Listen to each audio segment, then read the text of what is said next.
Olá, pessoal! Hoje o nosso tema será conto e, claro, nós vamos estender para outras formas de criar esse tipo de narrativa. Eu coloquei aqui como subtítulo uma narrativa para cativar. É claro que toda narrativa tem como objetivo cativar o seu leitor, mas o conto tem pouco espaço para isso, então é preciso algumas técnicas.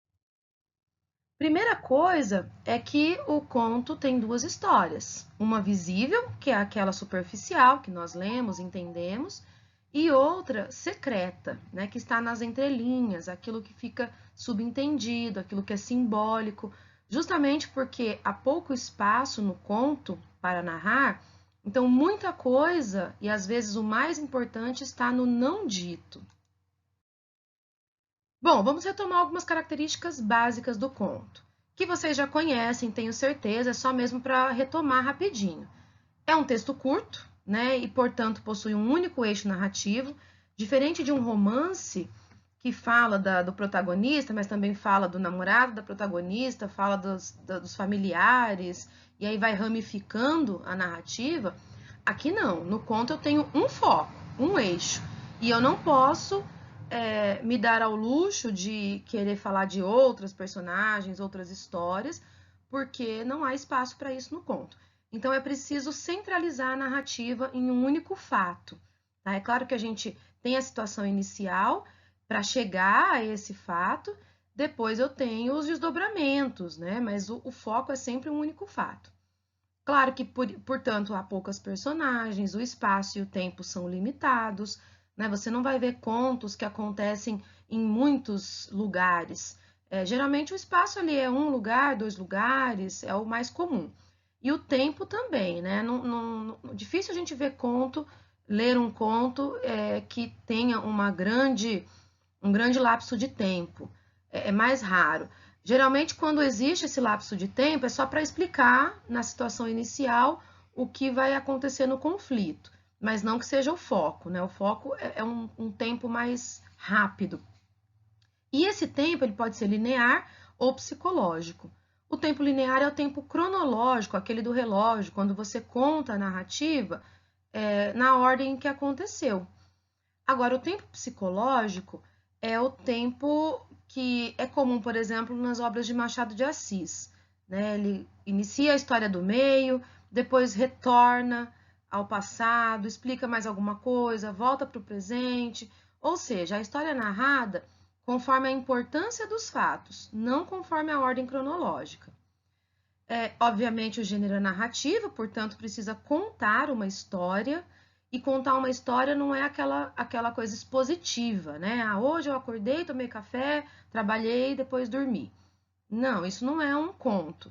O conto tem que ter um conflito. Isso é importante. Então, não dá para ser uma história sem um fato interessante que vai desencadear a narrativa. O gênero é literário, desculpa. Portanto, a linguagem nunca vai ser aquela linguagem típica da notícia. Né? A linguagem tem que ser metafórica, tem que ser repleta de símbolos, linguagens de figuras de linguagem.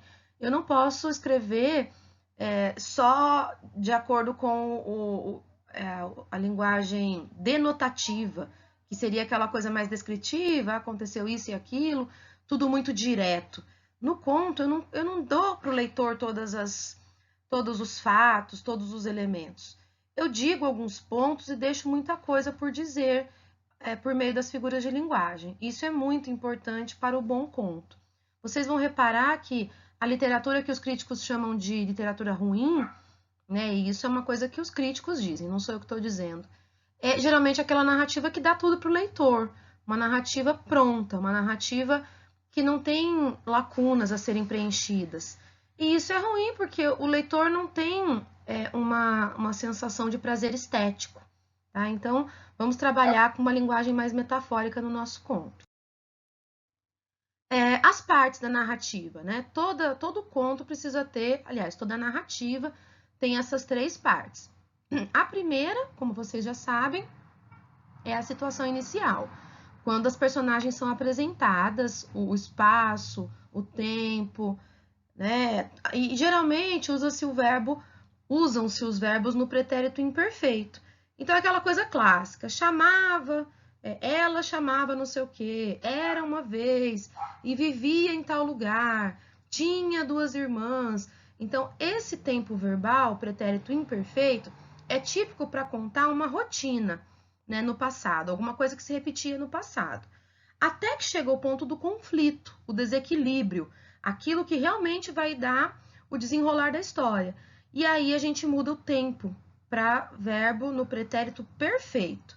Então, um dia ela fez, ele comprou, tal coisa quebrou, ele pediu. Então, esse tempo verbal marca sempre um desequilíbrio na história, que é aquilo que realmente marca o início da narrativa, né? Porque a parte de antes é só uma apresentação, é uma introdução. Aí vem o clímax, que é o ponto máximo da história, né? Geralmente tem uma espécie de reviravolta, ou alguma coisa assim que acontece que você diz, nossa, não vai dar certo, né? Não vai, nada vai se resolver. Mas aí vem o desfecho, que soluciona a narrativa. E atenção, nem a situação inicial precisa ser o início da narrativa, nem o desfecho precisa ser o seu fim. Precisa ser apenas, aliás, precisam ser o fim da história, né? Vão ser o início e o fim da narrativa, mas não necessariamente o início e o fim da história. Porque o início da história pode ser e a narrativa pode começar pelo meio, né? Como eu disse que Machado de Assis costuma fazer. Se vocês pegarem o conto A Causa Secreta, por exemplo, de Machado de Assis, ele inicia dizendo que as 3 personagens estão parados na sala, olhando um para o teto, o outro nas unhas, a outra tá tricotando com as mãos trêmulas, e depois ele vai voltando no passado para explicar por que daquela cena. Então, ali não é o começo da história, é o começo da narrativa, tá? Do mesmo modo, o desfecho não precisa dar um final à história. Nós conhecemos muitas histórias, muitas narrativas que ficam com a história em aberto. A Marvel é mestra nisso, né? Nós temos aí quase todos os filmes da Marvel que deixam o final aberto para uma possível segunda narrativa. E muitos contos também deixam o final em aberto, não para ter continuação, mas para que o leitor possa buscar a sua interpretação, de acordo com a sua experiência de vida, de acordo com a sua visão de mundo. Então, isso é legal também, não dá tudo pronto. Mesmo que você dê um desfecho, um final para a sua história, que não seja aquela coisa prontinha, certinha, como nos contos de fada, né? Que seja algo que fique ali um trecho simbólico para que o leitor tenha possíveis interpretações e não uma única. É isso que faz a literatura ser literatura, as várias possíveis interpretações. Aí nós temos os tipos de narrador que vocês podem selecionar para a sua narrativa, quando nós formos produzir o conto. Depois eu vou dar 2 possibilidades. Vocês podem usar o narrador onisciente, que é aquele em terceira pessoa. É muito comum, durante muito tempo foi o predominante. É aquele narrador que parece que de fora da história, né? E ele sabe todos os pensamentos, os sentimentos das personagens. E tem o narrador em primeira pessoa, que pode ser um personagem qualquer da história ou pode ser um protagonista. O legal do narrador em primeira pessoa é que ele nunca é confiável. Então, o leitor sempre está desconfiando da sua história, da sua narrativa, porque, sendo em primeira pessoa, ele vai contar o que lhe interessa, não a verdade, né? Isso é muito legal para gerar as possibilidades interpretativas. Já o narrador observador de terceira pessoa é aquele que está na narrativa, mas ele está de fora, observando. Então, assim, ele não sabe o pensamento das personagens, ele não sabe o sentimento, ele não sabe o passado, a não ser que ele conheça essas personagens, ele só sabe o que ele está vendo. Então, ele pode falar da expressão do rosto, do comportamento ali que ele observa, né? Isso é mais comum nas crônicas. Nos contos é um pouco menos comum. Nos contos nós temos mais comum sendo o narrador onisciente, que é aquele que não existe na narrativa, né? Não aparece na narrativa, e o narrador de primeira pessoa, que pode ser protagonista ou um personagem qualquer. Lembrando que a grande diferença entre o conto e o romance nós podemos colocar numa analogia como de uma câmera. Então, a câmera longe é o romance, né, que observa uma cena ampla. Então, no romance nós temos várias descrições, né, dá para ver muita coisa, muitas personagens, vários espaços. O conto é como se fosse a lente ali focada num ponto só.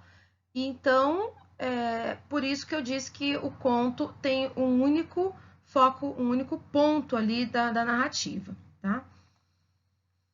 E para encaminhar para o final, eu deixo aqui no próprio material, vocês encontram no CLES, lá em atividades, nós temos exemplos de contos. Eu deixei aqui A Cartomante, de Machado de Assis, que é um conto como A Causa Secreta, que começa no meio, depois que vai explicando o que está acontecendo. Existe um site, né, aqui com exemplos de contos. Nós temos os contos infantis, que vocês podem, inclusive, fazer a técnica do deslocamento, né, pegar lá um conto infantil e ressignificar, se quiser. Aí vai depender muito da criatividade de cada um e também do que vocês vão imaginar para a proposta que será feita. Por enquanto é só.